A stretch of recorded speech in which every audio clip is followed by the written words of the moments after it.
आजम खान साहब, भाई मुलायम सिंह जी के समय से लेके और अब तक इतने टिकट कभी नहीं बदले गए घोषित होने के बाद। मतलब समझ ही नहीं आ रहा, आदमी जब तक मिठाई का ऑर्डर दे बांटने के लिए और उसके घर हलवाई मिठाई भेजे तब तक उसका टिकट कट जाता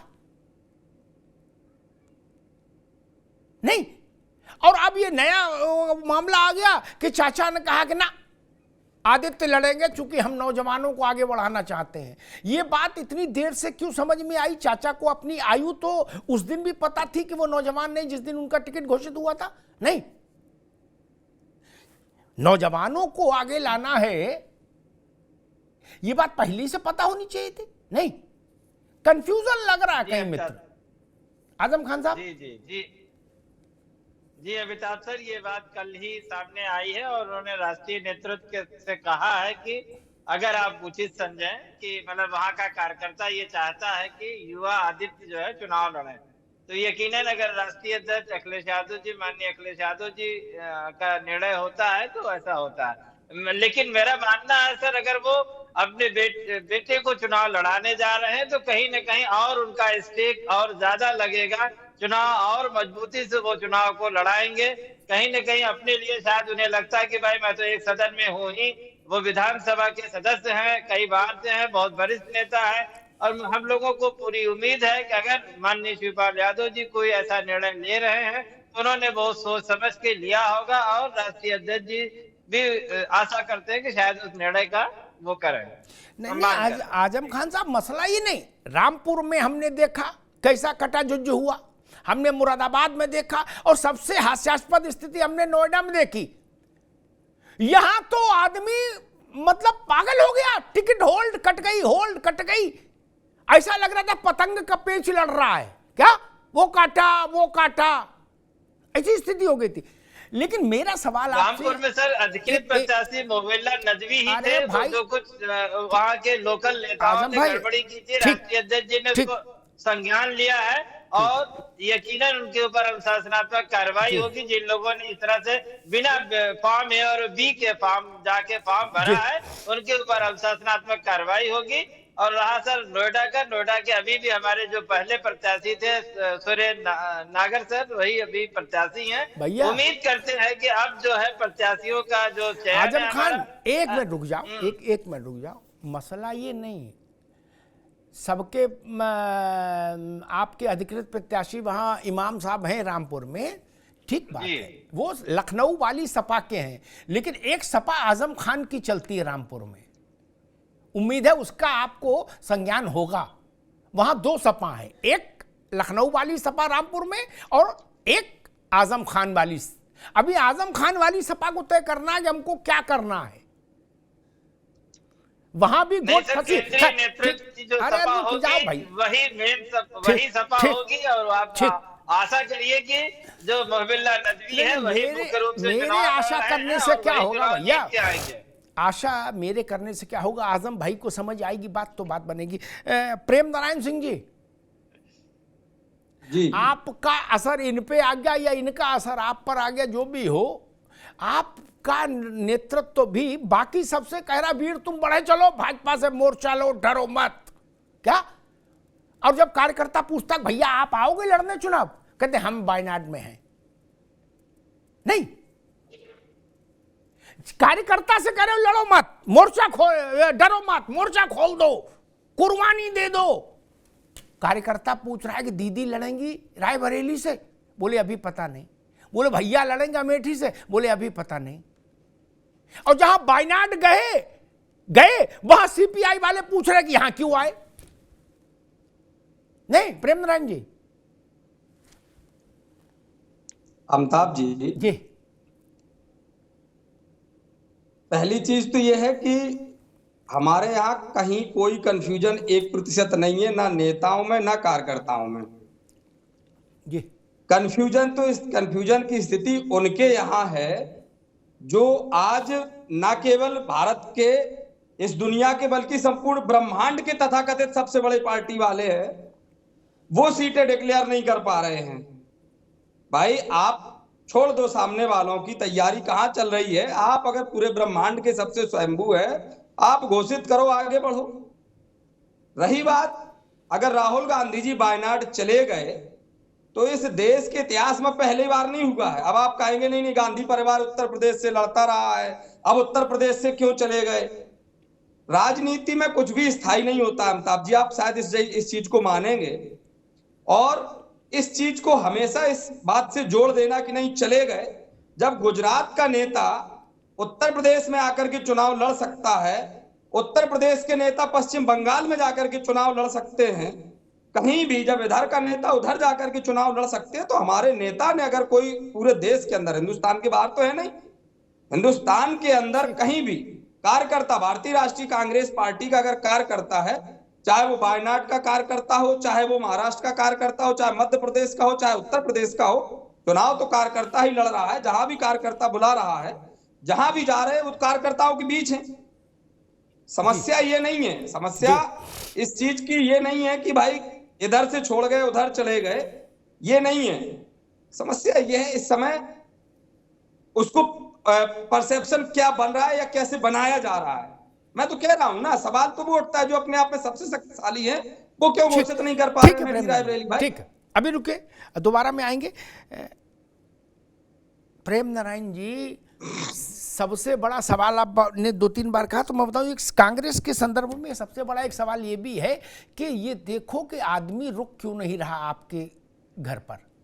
ठीक, कल ऐसी फोटो आई थी, राहुल गांधी और विजेंद्र दोनों मूछे ऐंठ रहे हैं साथ साथ, क्या कंधे पे हाथ रख के फोटो आई थी क्या। आज विजेंद्र भाजपाई हो गए, बॉक्सर। उनको कांग्रेस हेमा मालिनी के खिलाफ मथुरा में उम्मीदवार बनाने जा रही थी, वो कह रहे कि नहीं नहीं, भाजपा ही ने ही देश को आगे बढ़ाया है और वही आगे बढ़ाएगी, अब हम समझ गए। तो ये देखो महाराज, मुख्य सवाल ये है, चुनाव तक पूरा मतलब मोहल्ले खाली हो जाएगा तो क्या करेंगे फिर? खाली खड़गे जी लड़ेंगे क्या? संजय निरुपम भी छोड़ रहे पार्टी कल, उत्तराखंड में हरक सिंह छोड़ने जा रहे हैं, आज 4-5 लोगों ने उत्तराखंड में कांग्रेस छोड़ दी। ठीक, अरे रुक जाओ भाई, इस बात को भी दिमाग में रखिए। हर पार्टी को चुनाव के समय ऐसी भगदड़ पार्टी के मनोबल को गिराती है, इसलिए नेता की जिम्मेदारी होती है कि वो सामने रहे। आप जहां लड़ने गए हो वहां आपके गठबंधन के ही लोग कह रहे आप यहां क्यों आए, ये अच्छी बात है क्या? सीपीआई आपका एलआई है, इंडिया अलायंस में है, वो राहुल गांधी से 3 दफा पूछ चुका कि आप यहां क्यों आए, आपको यूपी जाना चाहिए। सीपीआई तो भाजपा के लोग नहीं है ना, वो क्यों पूछ रहे हैं कि यहां क्यों आए हो? वो आपके शत्रु नहीं है, आपके एलआई हैं। खैर, मैं रोहित अग्रवाल के पास चलूंगा, फिर राघवेंद्र जी के पास आऊंगा। रोहित जी, आज पश्चिम में एक और रैली थी, अभी कुछ दिन पहले प्रधानमंत्री और जयंत चौधरी की रैली हुई, आज अमित शाह और जयंत चौधरी की रैली थी। ये दूसरी बड़ी रैली थी जो पश्चिमी उत्तर प्रदेश में हुई। जयंत चौधरी ने आज एक नया फ्रेज कहा, उन्होंने कहा कि भाई ये पटकनी है, अपने बदलाव को उन्होंने कहा ये पटकनी दी है हमने, और अब अलायंस हो जाने के बाद कोई टक्कर नहीं, कोई मुकाबला नहीं, एक तरफा। रोहित अग्रवाल। अमिताभ जी, देखिए कि स्थिति बिल्कुल साफ है कि कांग्रेस अगर रायबरेली और अमेठी से डर रही है, अखिलेश यादव अगर कन्नौज से चुनाव लड़ने के लिए डर रहे हैं, है ना, तो उसके बाद कुछ बचता नहीं है। विपक्ष में बचा क्या है? आज इनका जो एक वो नारा था ना, डरो मत, विजेंद्र सिंह, वो भी चले गए। अब उनको भी गालियां पूछना शुरू कर देगी कांग्रेस, कहे कि साहब ये भी गद्दार हैं, ये भी पलट गए साहब। आप ये तो समझने की कोशिश करो कि आखिर आपको छोड़ के लोग जा क्यों रहे हैं, क्योंकि आपके पास ना तो नीयत है ना विजन है। आप करते क्या हो, जब आपको अपने गठबंधन के साथियों से बात करनी होती है, सीट डिवीजन करना होता है, तब आप चल देते हो कि साहब गैर राजनीतिक यात्रा लेके। जब आपको अपने सड़कों पे संघर्ष करना होता है मुद्दों पे, तब आप चले आते हो विदेश यात्रा पे, इटली चले आते हो, बैंकॉक चले आते हो। भाई 50 साल की उम्र हो गई राहुल गांधी जी की, वो कह रहे हैं कि साहब हिंदुस्तान को मैंने अब समझा, तो भाई अगर आपने अब समझा है हिंदुस्तान को, तो हिंदुस्तान की जनता आपको काहे के लिए प्रधानमंत्री बना दे? 50 साल की उम्र में आपने समझा है, कल को कह दोगे फिर आके कि भाई मैं तो समझ ही नहीं पाया था हिंदुस्तान को, तो मैं क्या करूं? अरे भाई क्या चाहते क्या हो? मतलब क्या जनता को आप बिल्कुल बेवकूफ समझ रखा है? आप हिंदुस्तान की जनता को अब समझ पाए हो, हिंदुस्तान को अब समझ पाए हो जब आप गैर राजनीतिक यात्रा लेके निकले। तो भाई अब देश की जनता आपको समझना नहीं चाहती है। अब ताला चाबी ले लो और कांग्रेस के दफ्तर में लगा दो, क्योंकि आप वैसे ही परेशान हो, आप वैसे ही दुखी हो कि साहब हमारा बैंक खाता सीज कर दिया, हमारे पास पैसा नहीं है चुनाव लड़ने के लिए। अरे वो जो करोड़ों अरबों रुपए का आपने भ्रष्टाचार करके पैसा इकट्ठा किया था, वो 2G स्कैम और वो कोयला घोटाला, वो सब पैसा कहाँ गया? और आज नंबर 1 में जब आपको अगर कहीं ना कहीं चंदा के लिए एक व्यवस्था की गई कि नंबर 1 में बैंक के थ्रू चंदा आएगा, तो आपको दर्द होना शुरू हो गया कि साहब कैसे आएगा नंबर 1 में चंदा, हम कैसे लूट मचाएंगे? तो स्थिति ये डिब्बा लेके जा रहे हो जनता के बीच में, कह रहे हो साहब 1 रुपया दे दो और वोट दे दो। जनता कह रही है 1 रुपया नहीं 100 रुपया ले लो, हम पे वोट मत मांगो महाराज। हमारा वोट बहुत कीमती है, देश के विकास के लिए है, उसको हम उसी को देंगे जो विकास पुरुष है, जिसको देश की चिंता है, जिसको देश के गरीबों की चिंता है और जो देश को समझता है। उसको नहीं दे पाएंगे जो 50 साल की उम्र में कह रहा है कि साहब अब हमने समझने की कोशिश की कि हिंदुस्तान क्या है। तो ये तो दशा है देश की सबसे पुरानी पार्टी की। खड़गे जी को देखिए, अपनी पार्टी को चंदा देते हैं तो कहते हैं 1 महीने की तनख्वाह गई, मतलब राष्ट्रीय अध्यक्ष इनके कहते हैं 1 महीने की तनख्वाह गई। आज खड़गे जी कह रहे थे हमारा अपमान होता है मंच पे, लोग धक्का दे देते हैं, वीडियो वायरल। खड़गे जी स्वयं कह रहे हैं कि मेरा अपमान होता है। राष्ट्रीय अध्यक्ष कांग्रेस पार्टी का, जो देश का सबसे बड़ा विपक्ष अपने आप को कहता है भी, हम मानते हैं कांग्रेस देश का सबसे बड़ा विपक्ष है, एक इकलौता एक वही विपक्ष है जिसको कहा जा सकता है सही मायने में कि राष्ट्रीय पार्टी है। उसका राष्ट्रीय अध्यक्ष कह रहा है मुझे मंच पे धक्का दे दिया जाता।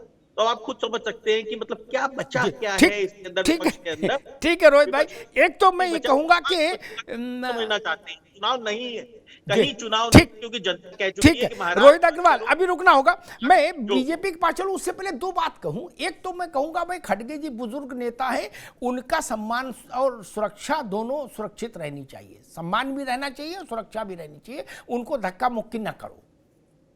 ये कांग्रेस की जिम्मेदारी है कि उनकी हिफाजत करें खड़गे जी की, और नहीं हो तो फिर ना ले जाओ,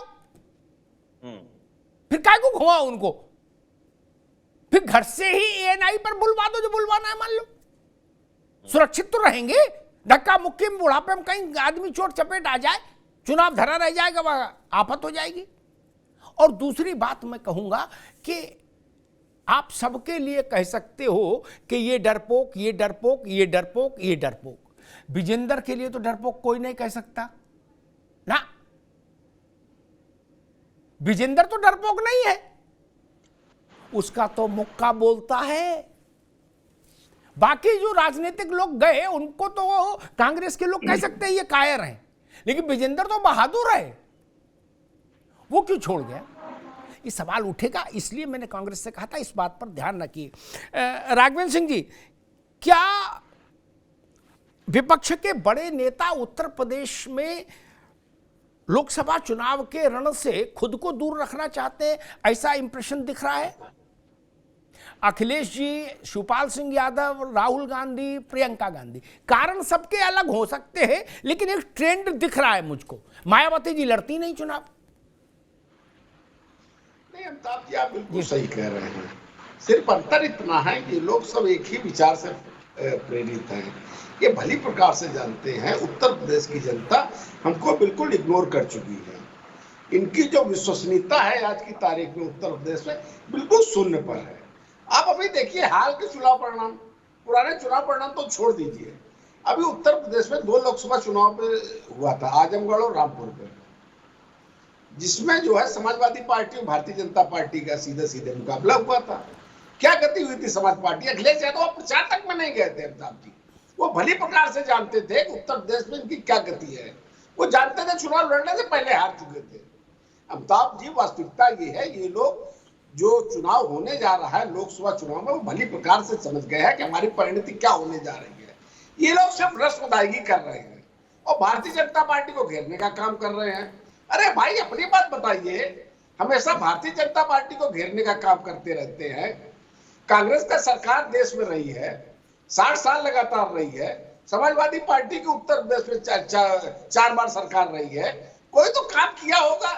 2 लाइन अपने बारे में बोलने के बाद भारतीय जनता पार्टी का गाना गाने लगते हैं, 2 बार अपने बारे में बोलने के बाद भारतीय जनता पार्टी का गाना गाने लगते हैं। वास्तविकता ये है अमिताभ जी, इनके पास बोलने के लिए कुछ नहीं है। लेकिन राघवेंद्र सिंह ये लोग हमसे चुनाव लड़ रहे हैं। ठीक, एक विषय और भी खड़ा होता है कि आखिर आपने कौन सा जंतर मंतर करा दिया कि कांग्रेस में आदमी टिक ही नहीं रहा। ये कल लाते हैं पर अगले दिन वो भाग जाता है। तो वो भाई चुनाव लड़े तो कैसे लड़े? जिसको वो मथुरा से लड़ाने जा रहे थे, आप उसको ले आए अपनी पार्टी में। दोपहर तक वो मूछे ऐंठने वाली फोटो चल रही थी राहुल जी के साथ, और शाम को वो भगवा हो गए, बोले जय श्री राम। ये बिल्कुल सही है। भारतीय जनता पार्टी की विश्वसनीयता, लोकप्रियता आज की तारीख में सर उठा के बोल रही है। हम लोगों ने काम किया हुआ है सड़कों में, अभी हम लोग अपनी बातें लेकर के जाएंगे।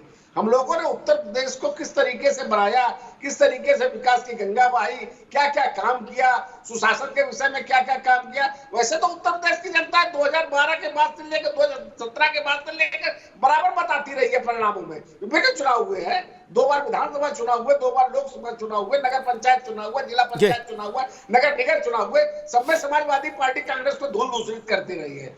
लेकिन भारतीय जनता पार्टी आज की तारीख में उत्तर प्रदेश में 80 के 80 लोकसभा सीटें चुनाव जीतने के लिए लड़ रही है, और 42 सीटों में भारतीय जनता पार्टी का 60% से ज्यादा पिछले विधानसभा में, हम पिछले लोकसभा में हमको वोट मिला था।